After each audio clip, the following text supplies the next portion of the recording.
Welcome into the Autzen Audibles Podcast Friday edition. Matt Prehm, Erik Skopil, Jared Mack.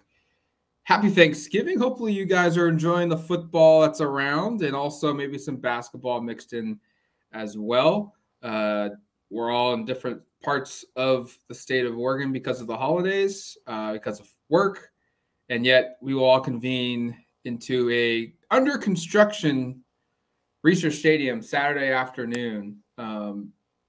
Oregon versus Oregon State. This is the 126th game between these two programs. Ducks have won 8 of the last 10, and yet this is one of the rare occurrences that both teams are good. 17 combined wins, I think, are the most in the last 10 years. Both teams are ranked inside the top 25 college football playoffs. And for the first time in a long time, guys, it feels like maybe injuries factor here into this a little bit on Oregon's side, but it feels like both teams have a legitimate say in, hey, we could win this football game. Absolutely. And both teams, if both teams could have gripes with injuries too.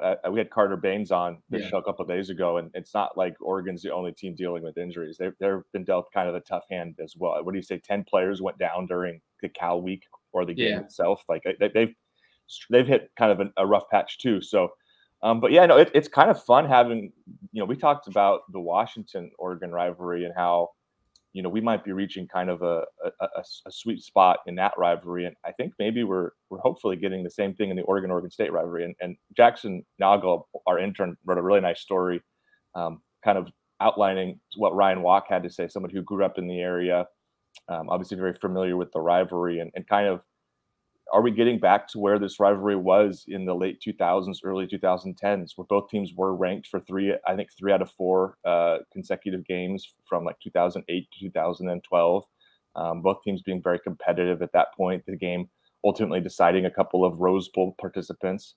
Obviously, we're not to the Rose Bowl participant part, but we're, I think, at a spot where it feels like both programs should be on the up and up trajectory most years. I mean, certainly Oregon feels like they're here to stay. And I know we talked with Carter a couple of days ago about kind of the long-term under Jonathan Smith of now the next test after this season, which is a very veteran team, will be what is the next group able to do? Because they're going to lose a lot of these key seniors that are on the roster. But no, I think this should be a really fun and competitive game. And we'll get to game predictions at the end.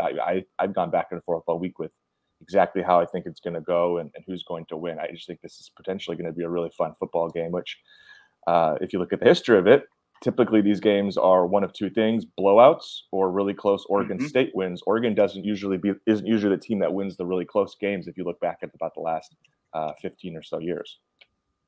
Yeah, I always thought that was interesting that Oregon isn't the team that wins close. And maybe that's just because the past couple of years because of game management or whatever that might be. But Oregon State has been frisky the last couple of years. They're very frisky this year. They're a top 25 team. If they win again tomorrow, they'll hit 9 wins for the first time since 2012, which is a huge feat for this program, especially considering where they have been and how Jonathan Smith has basically picked them up. I don't know, might sound mean, but Jonathan Smith has kind of picked them up out of the gutter and turned them into a reputable Pac-12 program. Just the credit goes a lot to him, and just the things that he's been able to do there, hire the right guys, come back to his alma mater, and secure an offense. Even though they've struggled with quarterback issues this season, they're still the term I used earlier, a frisky offense. They still are capable of putting up over 30 points. They're still capable of grounding and pounding you. They've developed their offensive line really well in the last couple of seasons. This is, I think, a closer game than a lot of people would expect it to be. Like Matt said, it's going to go through the refurbished or currently being built Research Stadium. I think that'll add some element to it. It's not going to be the full capacity as it has been in years past. It'll be, was it 28,000? I think you guys mentioned before the show. That's just going to make it closer. That's going to be more of a Washington State feel, which I think is in the 30s of thousands of people that can go to that stadium. I think it's going to be a fun one, and I think one of the things I'm most excited for is to see what the hell the press box situation looks like, because that'll have a lot of impact on how we watch the game and all that. But it should still be a fun game. These games are always better when they're close. I know both sides, both fan bases would like it if their team won 50-0 every single time. But when it's a close game, this rivalry becomes better. It grows more hatred, more stems from the tree fall off and break to kids and all that. And so I'm hoping it's a close one. I think it'll be closer than people expect. There's a lot on the line too.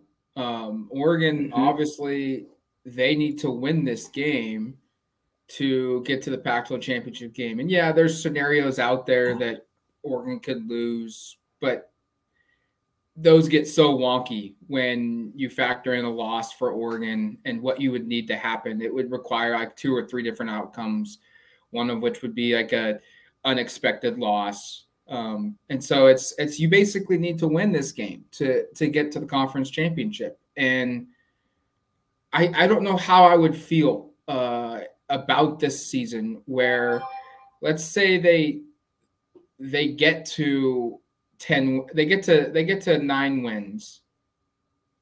Wait, no, 10 wins by winning their bowl game, but they're 10-3.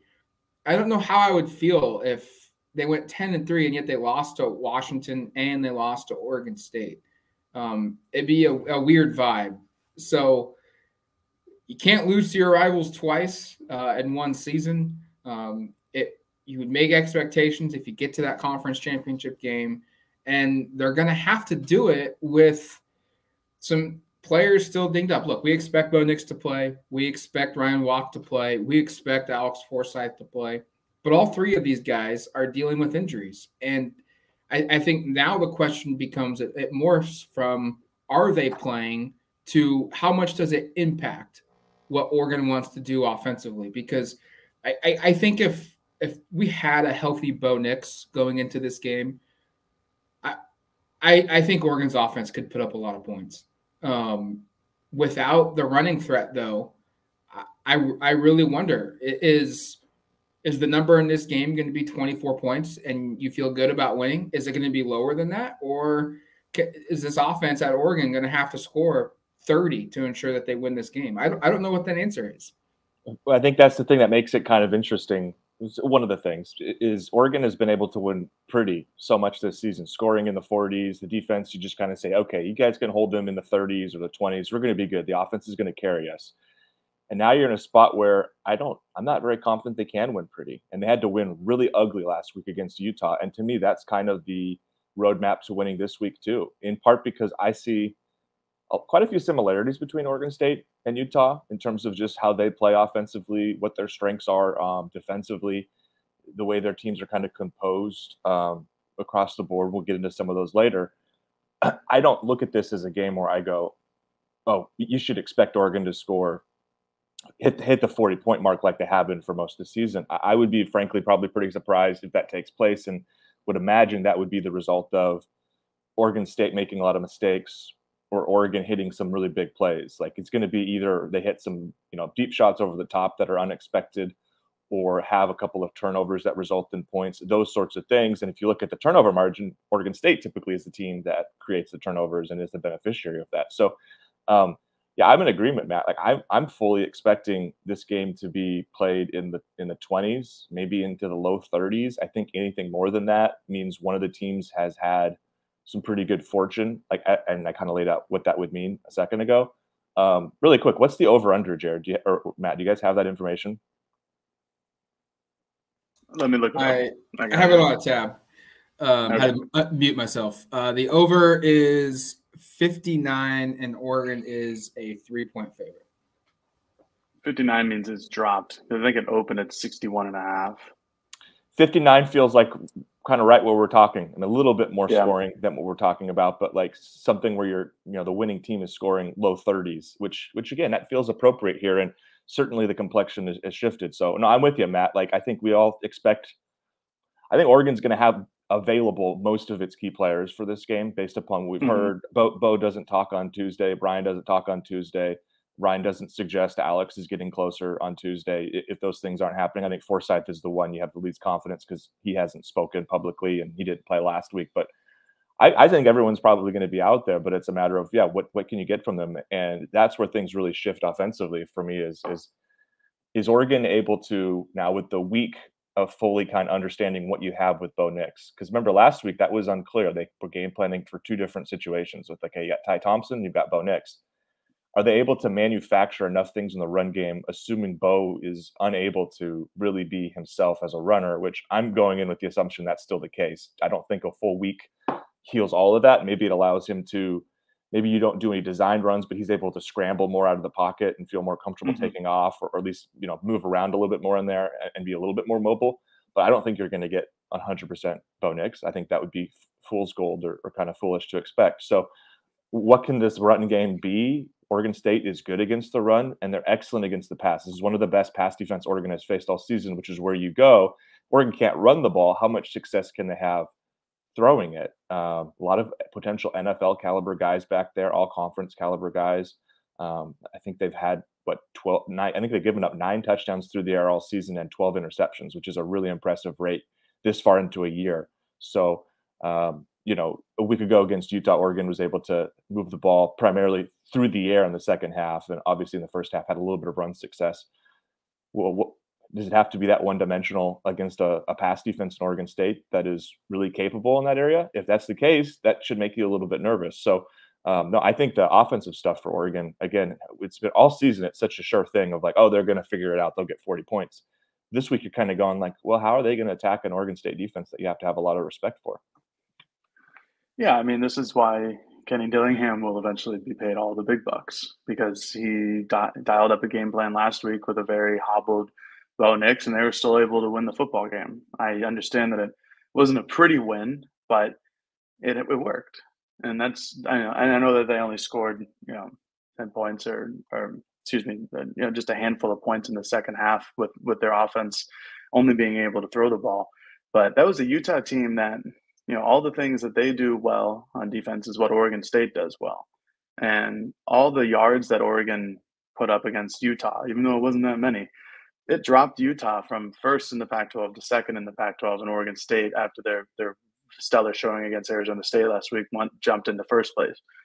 These are back-to-back weeks against two of the better defenses in the Pac-12.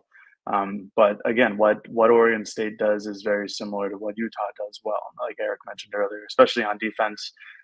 Offense, I think we'll get to in a little bit, but defensively, they're going to be physical. They're going to try and stuff Oregon's run game, which has been such a revelation for the Ducks this season. And as they, with their 2 running back sets in Whittington and Irving, Oregon State's going to try to stop them. And Utah did so last week as soon as they realized, hey, that Bo Nix, he can't run the ball. We're just going to stop the running back.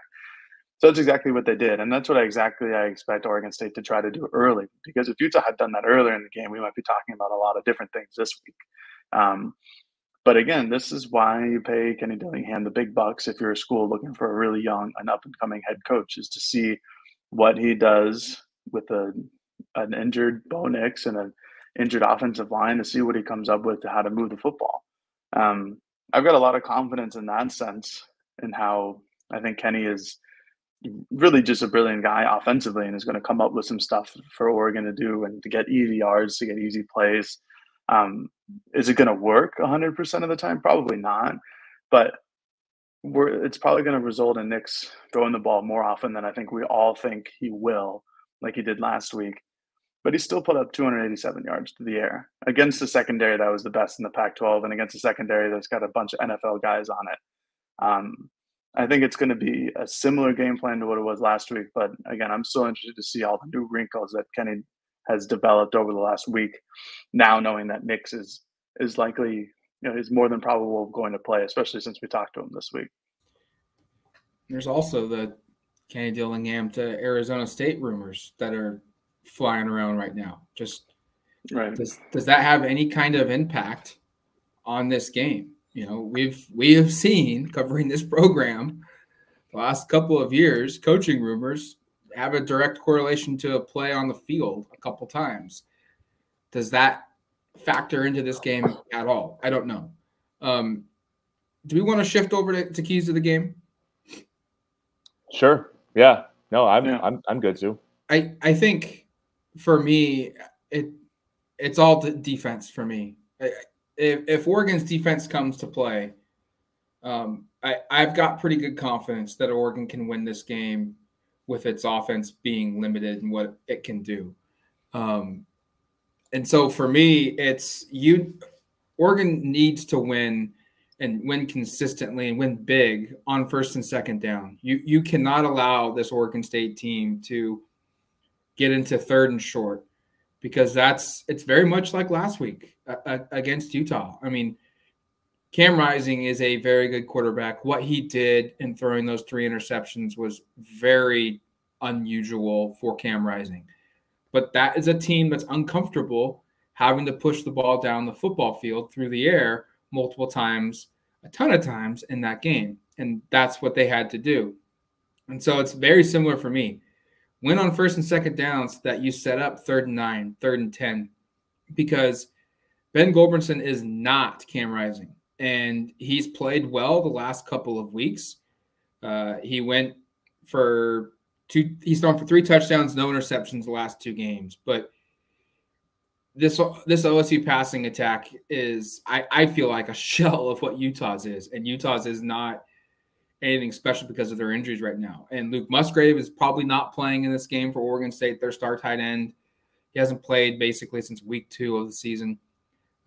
Their receivers are decent, but make Oregon State throw on 3rd and long. And if you can accomplish that consistently, the averages say that OSU will convert quite a bit because Oregon's pass defense isn't very good. But I just feel like if you put them in the 3rd and long situations, ultimately they're going to make some mistakes.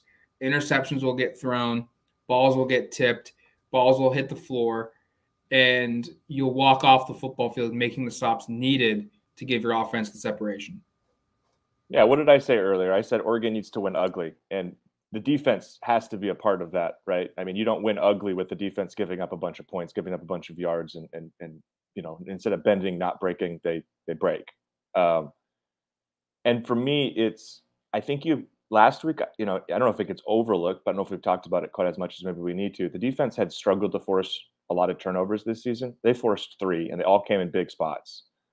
I think that's pivotal this week again against Goldbranson, who he's not Cameron Rising. He doesn't throw the ball very much. Like, Oregon State is an offense that is a very low volume pass offense. Like they throw, I think, about 25 passes per game this season, and that number is even less with him at the quarterback. When Chance Nolan was available the first 4 games or so, they were throwing it a little bit more frequently. So, like, if you can find ways to make it difficult on Goldbranson, and kind of maybe goes along with what Matt was saying, where it feels like the game's kind of in his shoulders, and that means you take away the run game, and you can force some turnovers. I just think that's pivotal, because we know this defense over the course of the season. Maybe we'll be surprised and it won't play out this way, but we know what takes place usually with this defense is they give up a lot of yards. They get into the red zone. They play pretty sound in the red zone defensively. You know, they do a decent job of forcing field goals and at least forcing tough situations where they have to go for it on 4th. But teams move the football. And a big part of playing ugly and making this a game where it's, you know, the offense doesn't have to strain too much is going to be like, can you force some turnovers and provide some positive situations where the offense maybe doesn't have to go the length of the field? You know, or situations where you're able to build an early lead, and it plays into some more of what Matt is saying of, like, Oregon State's not a team that is built to play from behind. They want to play with the lead. So, I think for me, it's key to find ways to force turnovers. Goldbranson's actually done a pretty good job of protecting the football the last, since the Utah game. He came in as a reserve, like as a starter, 8 touchdowns, 1 interception. That's pretty impressive. But he's also a first-year quarterback. Hasn't been in a spot or very many spots like this. Like, if you look at the games that they've played during his success, Washington is the only game he's played against a team with a winning record. All the other games are against some of the bottom feeders. And as we've established this season, there's a huge difference between, like, the top 6 in the conference and the bottom 6. And Goldbranson's played 1 game against a team in the top 6, and that was Washington. They lost. It was in terrible weather conditions. I don't even think he threw for like 60 yards in that game. So, like, I think it's pivotal that you make his life difficult and you try to force some mistakes there. Again, I think defensive stuff is going to be pretty key here. Yeah, I like the top six or the top half of the Pac-12 reference you got there, Eric, because against the top half of the Pac-12, Oregon State has 8 or 9 total turnovers, 4 against Southern California, 4 against Utah, and then 1 against Washington. I know that Branson wasn't playing in that USC game, I don't think off the top of my head. But that's what happens against the better teams in the Pac-12, it seems like. And you go on the defensive side and you're like, oh, well, how many they've created 17 total turnovers this season. 8 of them came against the combination of Boise State in the very first game of the season and Montana State, as we all know, the powerhouse Montana State, even though they are pretty darn good. And 4 other came against Colorado, probably one of the worst teams in college football, up there with the University of Massachusetts. So that's, we can all do some math here. That's 12 of their 17 turnovers come in 3 games against real bottom feeder level competition. It's a defense that plays really well, but it's very similar to Utah. And I think Oregon is going to expose them through the passing game more than anything else. Even against, as Eric mentioned, that Washington game against Oregon State, where there was unbelievable wind. Michael Penix still threw for 300 yards in that game, or 298. So right there, this is a team that you can move the ball on through the air. Rushing, maybe not, because Oregon State's rush defense is actually quite good. The most amount of yards they've allowed in a game this season on the ground is 177, which is significantly below what Oregon averages and pretty much significantly below what Oregon State averages. But through the air, I think they can do some damage there. I wanted to just touch on that for a second. But key to the game, I'm going to agree with you guys, is obviously defense. It's just because this is with an injured Knicks, with an injured offensive line, with a lot of uncertainty surrounding on the offense. The defense needs to step up like it does against Utah. I don't think I have to go too much into it because you guys, I think, have covered most of the angles that I would try to hit. But this is all about creating pressure on Branson. If you create pressure on Branson and you figure out if you can get to the quarterback with rushing 4, rushing 5, whatever the case may be, he'll flounder. This is an opportunity for Oregon to really put some pressure on him, put him into uncomfortable and awkward situations and try to get him to throw into some turnovers like they did against Cameron Rising. I did mention earlier that if Oregon wins or if they lose, they could still get to the conference championship game. The tiebreakers right now, these are the 3 scenarios. Oregon wins over Oregon State or a loss by Washington State, and they're in. So Oregon could lose and Washington State could win and the Ducks are in. So it's not as complicated as it would be, as I made it out to be, but there it is. Let's take a quick break, and when we come back, we'll dive into some of our team and individual player predictions and then finish up with our score prediction. All right, welcome back to the Autzen Audibles Podcast. Prediction time for this one. Offense first, offensive player, and then vice versa on the defense. I'll start with the offensive team pick here. I think Oregon's going to hit the season high in yards allowed for Oregon State's defense in Pac-12 play. The current number is 368, which came middle of the season against Washington State. The season high, by the way, is 492 in a win at Fresno State that was back and forth. I think Oregon State won that game on like a last play touchdown or something. Or it was the field goal.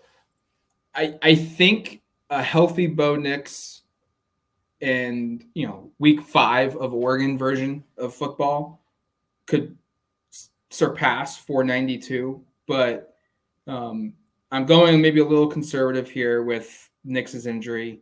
I think if they were healthy, that number gets beat. But I'm going 369 or more total yards by Oregon's offense, which would be a season high for Oregon State in Pac-12 play. It's a pretty impressive number, by the way, for Oregon. That's really good. I was not expecting it to be that low. Yeah, and part of it, again, is I don't want to minimize it because they had the 2 tough games that they lost to USC and Utah. The rest of their schedule has been quite favorable, in part because the Washington game was played in such bad conditions where the offenses weren't really at a premium. Mine's sort of similar. I mentioned it earlier.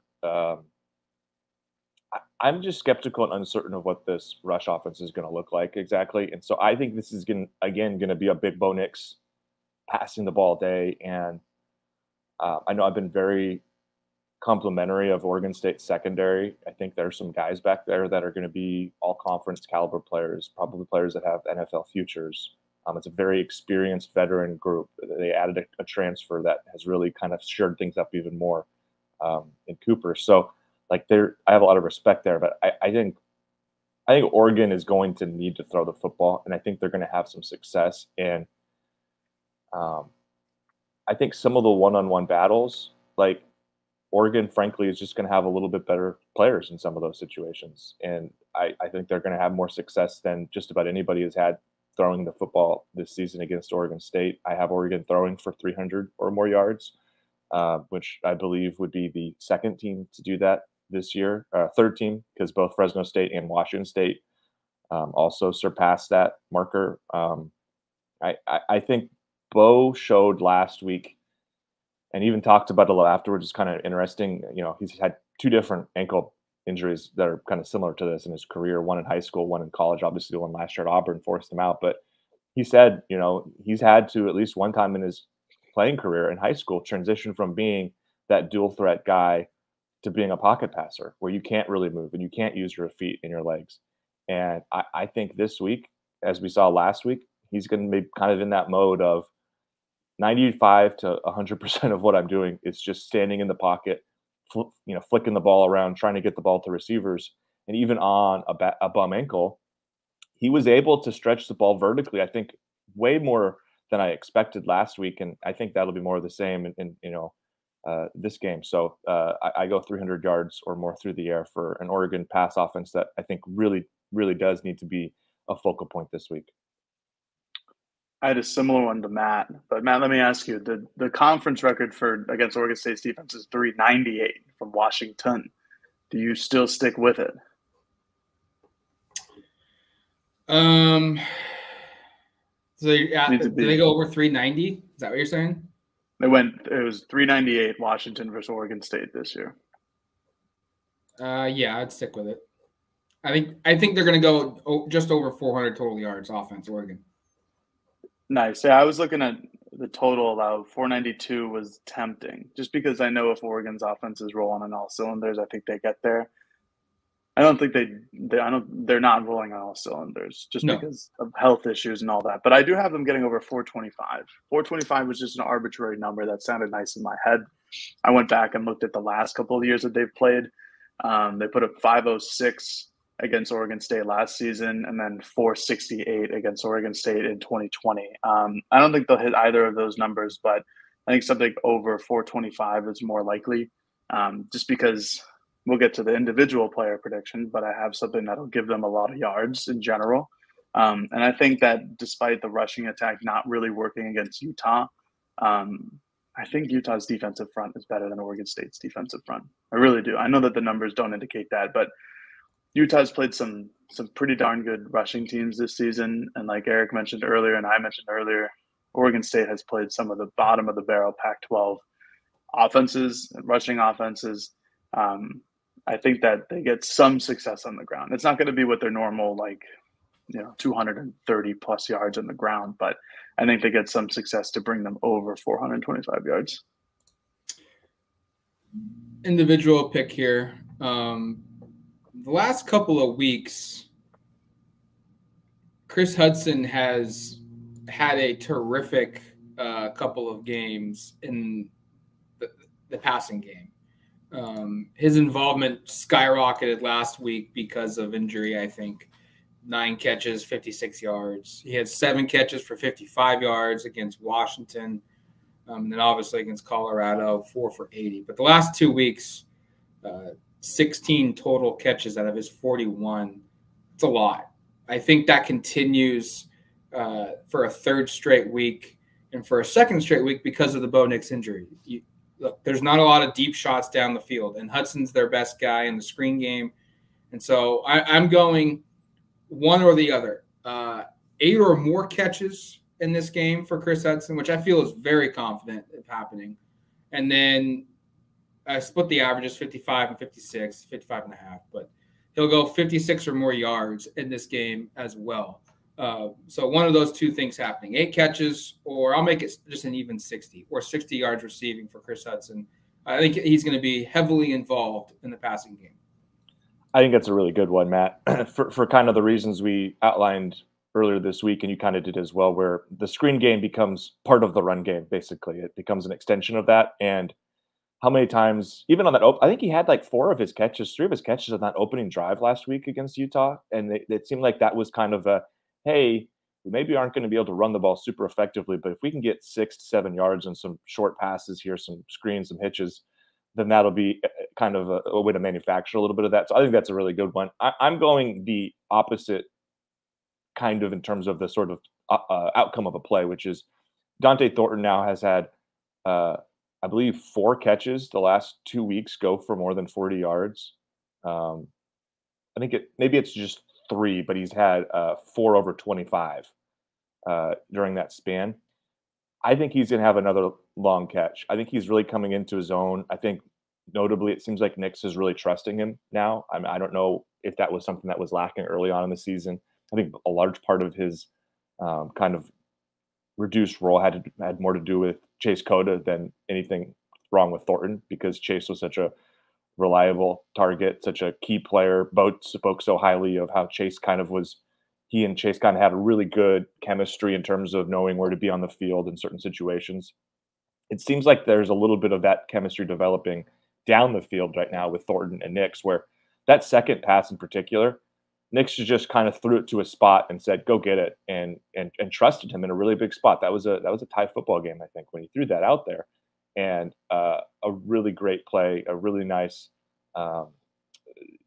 adjustment made by Thornton to make that catch. I just think there's something brewing there. So I'm going Thornton has another 40 or longer catch this game, and I'm going to say it's going to be a touchdown. I just think he's playing at a really high level, and this is a really nice end of season sort of storyline here, where this is a player who can maybe, we talked about it last year. We thought he was going to parlay a really strong kind of last couple of games, really just a strong bowl performance into a really big sophomore season.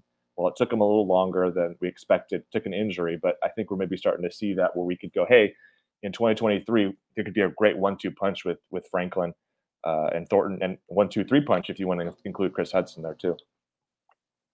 I like that one. Love me some Dante Thornton. Love me his skill set. But Eric, you went team offense, 300 plus yards passing. I'm going individual, Bo Nix, 300 yards plus passing, because I think you overestimate Kenny Dillingham letting Ty Thompson throw down the field and not just behind the line of scrimmage.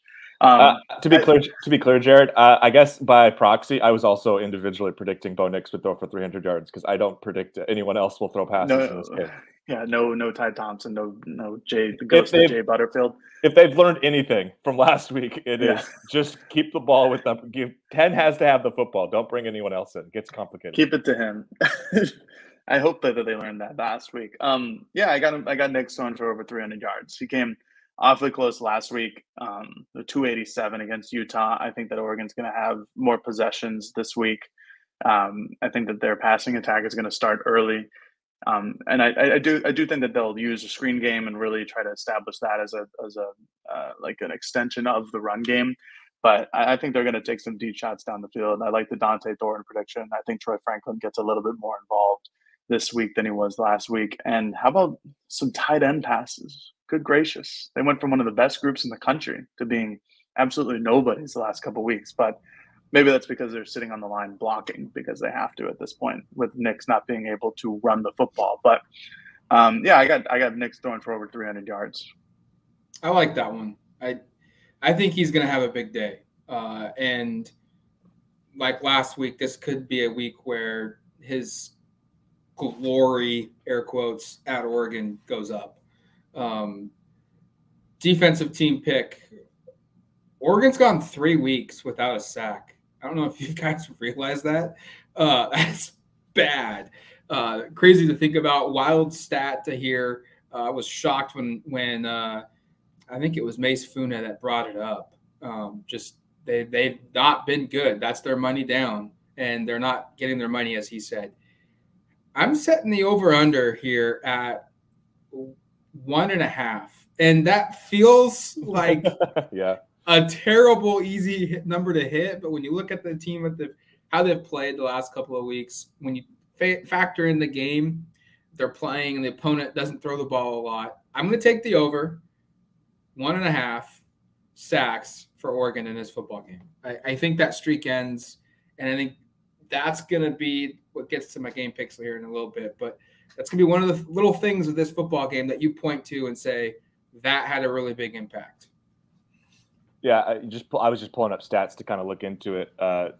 Oregon State has only allowed 11 sacks this season, but it's come on 283 dropbacks. And if we think this is a game where Oregon has control and forces Gulbranson and Oregon State to try to throw the football, that's where maybe we see that number go up, because that ratio is very solid. I'm not saying it's not, but the number of pass attempts, like if they were throwing the football, say, on par with the rest of the conference, which is about 400 pass attempts, like they're legitimately like 100 passes per attempted this season, below a lot of teams in this conference. But if they threw it 100 more times, let's say, that number is now about 15, 16, which would put them kind of middle of the pack rather than being to the top. So I think that's a solid prediction. And Oregon really badly needs to get home. Mine is focused on an opposing individual player. I don't know if I've ever done this one exactly before, but I think Oregon holds Damian Martinez under 100 yards rushing. I think that's notable because Martinez has reached 100 in 5 straight games. He's been, I expect he'll win Pac-12 Offensive Freshman of the Year. I don't really think of anyone besides Jaden Ott who's really in the running for it. If there's someone in the comment, if I'm forgetting a really obvious one, let me know. There's no quarterback, and I don't know if there's even a receiver that's like really jumped out and had a great first year as a freshman. But I think Martinez has been such a crucial part. And if you go watch some of the games that they've played recently, he's going to be a really good player in this conference for a really long time. He is explosive. He is powerful. He's compactly built. He's 6 foot, about 220 pounds right now. I imagine that's a guy who by the time his final season at Oregon State is wrapping up, he's maybe closer to 230. But he runs with explosiveness. He's got great vision. He's got great balance. Like, he's a tough guy to bring down. But I think Oregon will be able to bottle him pretty well in this game, or at least better than in the last little run here. Because, again, Oregon's run defense has been really solid this year. A stat I looked up and found was only UCLA's Zach Charbonnet and Washington's Wayne Talapapa are the only Pac-12 running backs to surpass their season averages in the games against Oregon this season. So Oregon has done a pretty good job, with the exception of a couple of times here. Obviously, Charbonnet is just an incredible running back. I still think that's the best back they've faced all season, and that'll probably be the case at the end of the year, depending on what the postseason bowl game plays out to be. But there are not many more talented backs than Charbonnet on the country.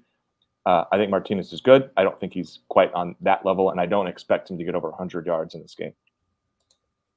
I like that. I have something very similar. I still think a running back is only as good as his offensive line. And Oregon's defensive line showed last week that, Tavion Thomas ran for 180 yards against Stanford the week before, and against a poor defensive front. Oregon's defense against the rush has been great all season long, but a lot of those stats, you kind of make wonder. It's like, well, does the opposing team need to run? They just need to pass. That's all they have to do. But they've showed time and time again that they've been very good against the run. Even against Utah, they hold Tavion Thomas to 56 or 65 yards. I don't remember off the top of my head. They held Utah to 52 yards underneath their season average that was going into that game. So I think they'll hold Oregon State to under, or 50 yards under their season average today. So I have them holding Oregon State to under 150 yards on the ground, which I think would be a season low by the Oregon State offense. I really think that this rush defense for Oregon is damn good.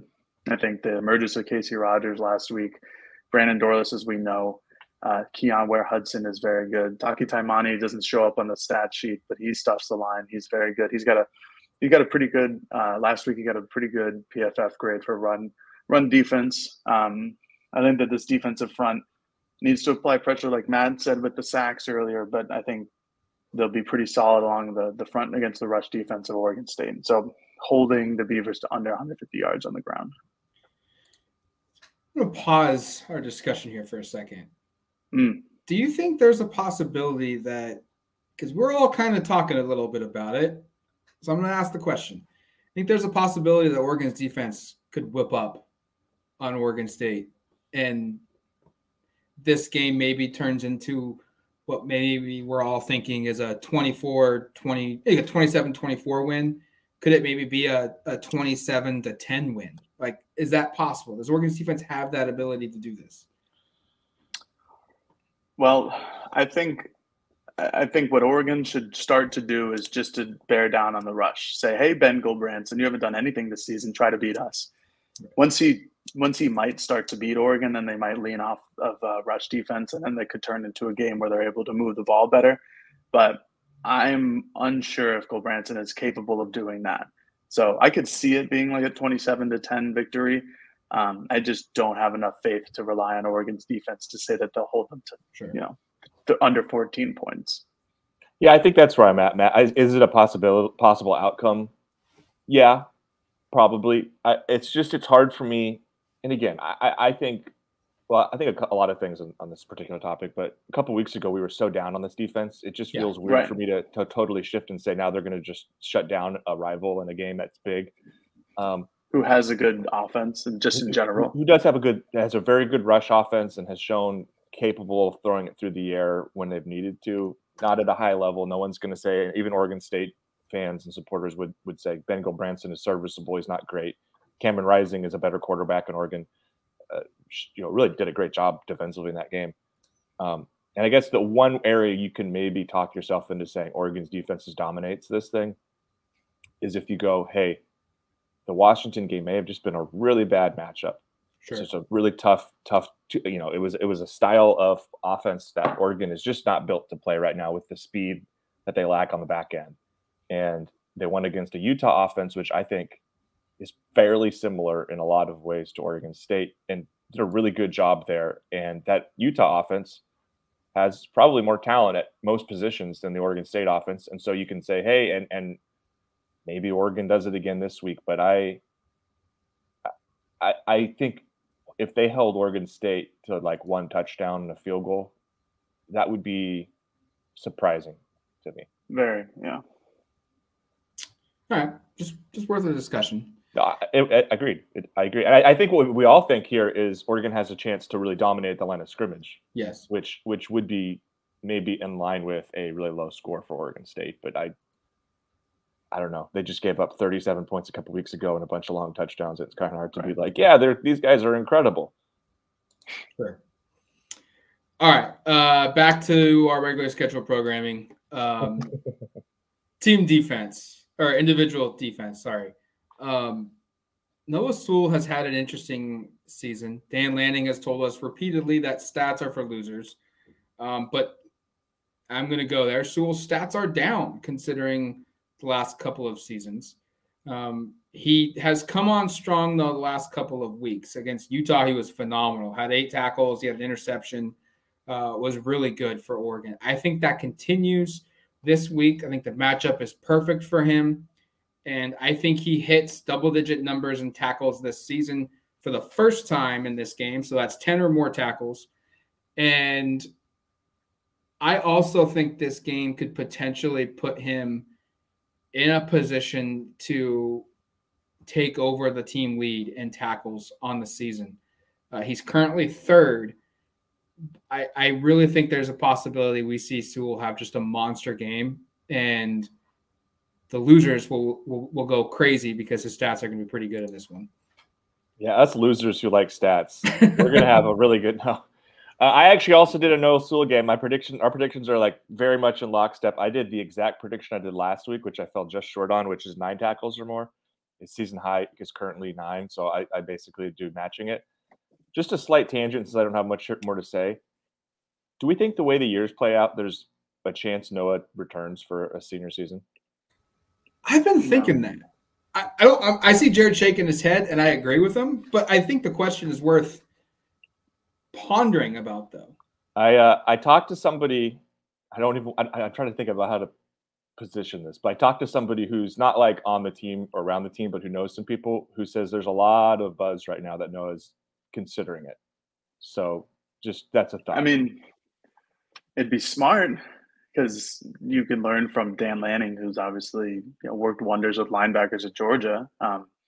He needs a lot of help. He needs a lot of pass coverage help, which I guess they could help teach him. But I don't think so. I think he's still got a high enough, probably day 2 grade at this point, like a 2nd, 3rd, 4th round pick, that he should probably end up.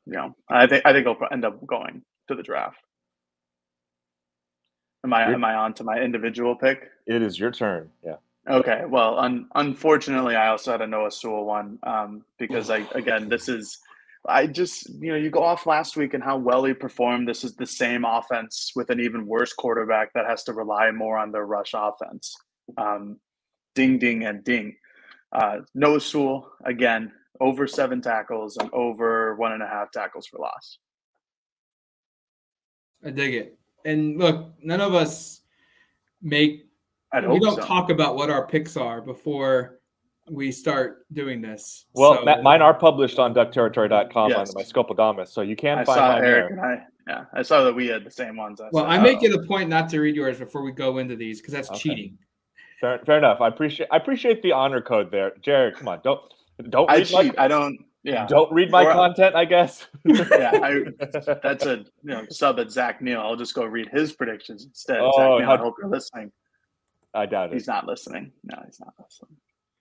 All right. Score predictions here. And I'll be honest, I've gone back and forth. I still don't know as I'm talking what numbers I'm going to be throwing out here. Live podcasting at its best. I think Oregon wins. And I've got a sneaking suspicion that this game is going to maybe be one of those games where, hey, it's going to be close. Both teams are equal. And then the team on paper, who's far more talented, kind of flexes its muscle here a little bit. And the reason why I think that is Oregon's strengths play into Oregon State's strengths. This is good on good, essentially, what these teams are good at. Oregon State, I don't think, has the offense built to expose Oregon's terrible pass defense. And that's going to play into Oregon. So it's good on good. I like Oregon's individual talent better. I think Bo Nix is going to be a little bit more healthy. They're going to have a little bit more time to game plan around what his injury and his limitations can be and can't be. And so I'm picking Oregon winning this game 34-21. I think it's going to be a 13-point win. I think Oregon gets a couple really opportunistic turnovers, whether that's a fumble or an interception or just a turnover on downs, or maybe an unofficial turnover, a missed field goal attempt by Oregon State. And they score, maybe they get that middle 8 where they score right before the half and then they score right again early on in the second half. And that's the difference in this game. But 34-21 Oregon, they're going to have a pretty impressive performance for a team that's pretty banged up. Earlier in the podcast, Matt, you said the exact score prediction I'm about to make, and I was wondering if we were going to have the same score again. So I'm happy you on the fly shifted. But I'm going really close, nail biting game. That's fairly low scoring. I'm saying 27-24 Ducks. I don't know if I ever at this point thought that Oregon would lose. I think if Nix's availability was really up in the air again, it would be tough, like it was last week when they played Utah and it was uncertain if he'd play. I just don't know if there's going to be enough offensive firepower really for either team to create enough separation to really pull away. And I could see the 27-24 being a close score and the game is close, but where Oregon still has kind of maintains control throughout and, continues to hold kind of a 1-score lead throughout it. And one of the things I made earlier, just a couple of stats that are kind of interesting about kind of this rivalry is, Oregon hasn't won a 1-score game in Corvallis since 1994, which is pretty interesting. Wow. Yeah. So since 1994, when they won 17-13, Oregon has actually lost the majority of the games played in Corvallis, but the games that they have won, they've won 6 of 13. They've won by an average of 29 points. So it's like either they lose up there or they just completely whoop them. So I'm going kind of against the grain here and going, it's a really close game and Oregon wins by a field goal. We'll see, though. Like there's also part of me that thinks the outcome could be a little bit more lopsided in Oregon's favor. But I just have a lot of respect. I honestly, a lot of this stems from uncertainty at quarterback, and then just a lot of respect for Jonathan Smith. I think he's an excellent coach, and to me, probably should win Pac-12 Coach of the Year. And I think if they do beat Oregon on Saturday, they probably move to the front runner. He probably moves to the front of that award list. He'll absolutely be in contention. He's done a tremendous job with this program. That being said, I have Oregon winning 38-24. I think it's going to be a little closer than that final score indicates of a 2-score touchdown win, but I think Oregon gets 7 points from something other than Bo Nix, his right arm, or anybody on the offensive side of the ball. So I think that's going to happen. A turnover, a punt return, whatever the case. I think special teams might actually do something this week. I agree with both of you where I could see this being a really close, like a 3-score game or 3-point score game, not a 3-score game, excuse me. But, the last couple of years Oregon has played Oregon State. It kind of hasn't meant anything for Oregon. 2020 was 2020. It's kind of a gross season. Last year, Oregon is already, in the Pac-12 championship game. They know that they're going to go against Utah. There's no one really breathing down their neck. They don't really need to get up for the game, and that's why some of these are a little more closer than expected. This is a win and you're in for Oregon. I think they're going to show up ready to go. I think Oregon State's going to show up ready to go. I think the first half is going to be very exciting, but I think where Oregon really begins to separate is that middle 8 section again, where they've done so well, but haven't done well in the last 2 weeks. I think that they jump out to a lead there. I don't think they let go for the rest of the game. So I got Oregon winning by 14. Yeah, I agree with Jared. I think this is going to be an opportunity for Oregon to kind of flex its muscle here a little bit. But I'm excited to see it. I mean, look, these games are awesome when they're close, and we don't get a lot of them. Erik's stat of the point differential is wild to me. Like that's crazy to think about. It's going to be a fun environment. Hope you guys enjoyed the show. We're looking forward to getting down to Corvallis, seeing a football game in a construction zone. Bring your hard hats, guys. We don't know what's going to be falling from the sky.